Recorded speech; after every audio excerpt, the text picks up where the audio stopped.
on the set, always guiding her co-stars through difficult scenes and helping them become better actors in the process. In your case, as the kuya of the siblings in the movie, did you also find yourself taking on that same nurturing role with your co-stars?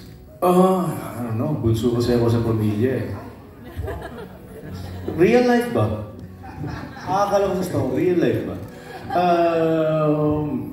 Nurturing in a way na parang kasi kaming sobra kaming clingy sa isa't isa.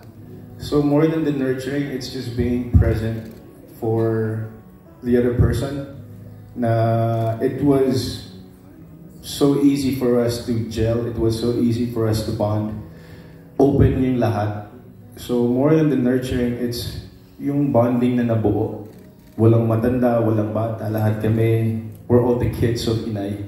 Na talaga namang the way she took care of us. Spoiled kami sa set. Pag may pawis, nandyan siya. Spray ng pangpawala ng paus, may lampin agad.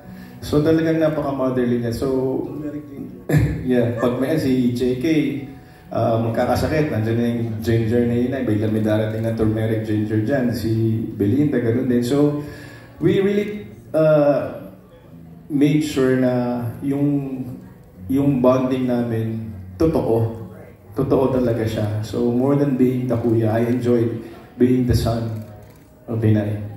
You wanna react to that, Nay? Actually, hindi lang yung nagkagulatan kami parang ganon dahil bakit nagkakaintindihan tayo? Bakit parang kilalang-kilala na natin ang bawat isa? Bakit ganon? Work with everybody here. JK ngayon lang. Ang batang prinsesa ko ay ngayon lang din. Pero nagsama na kami ni Papa P sa Mila. Joshua. Joshua, first time. First time. With Direk Cathy also, first time, Nay? First time din kami ni Direk Cathy. Kamusta yun with Direk Cathy? Nag-enjoy ako ng sobra sa kanya. Todo. Sobra. Thank you, PJ. Thank you, Inay. The next, pigil na pigil yung karakter mo doon. May nginig, may kasama. Grabe siya. Isang eksena na nakita ko si Pedro. Naginginig yung buong katawan kasi gano'n.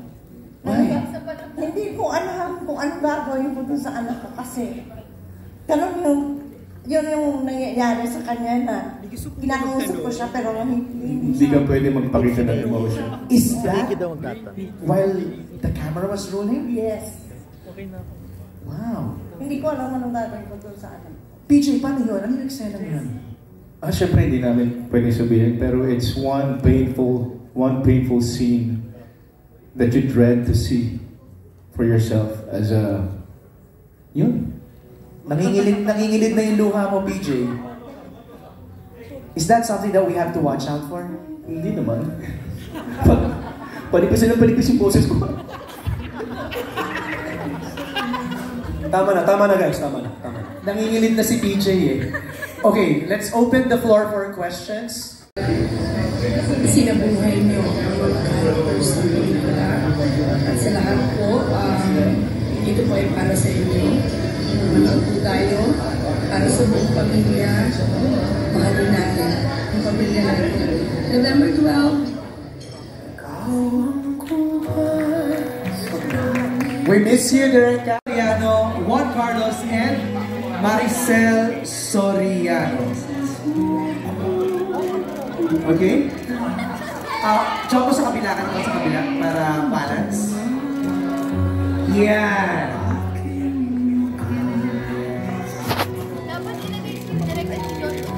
Kasama rin sa pelikulang to, sina Kyla Estrada, Kauri Oinduma, Matet, Jeffrey Tam, Mads Nicolas, Marnie Lapus, Kit Thompson, Zeke Sarmiento, Katie Estrada, introducing Robbie Joberski. Thank you, Jumbo. Thank you, Patrick. Let's have the cast.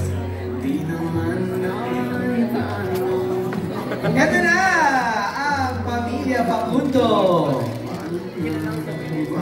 Isama na ang mga buong pamilya, kapatid, magulang, mga kaibigan, November sa mga sinihan at panoorin ang Made, Green, and Vibe. Isang naman, isang picture na parang ano kayo sa set? Pamilya talaga. Wow, ready? Congratulations to our video winners, Alan Santon, George Carion, Jason Laluna, Nier Manos, Dope, Chris Ramos, Carlos Aragon, Amiel Busel, Jana Bobier, and James Miguel. Thank you! Thank you everybody! Maraming salamat for joining us. Enjoy the rest of the evening. Maraming salamat po.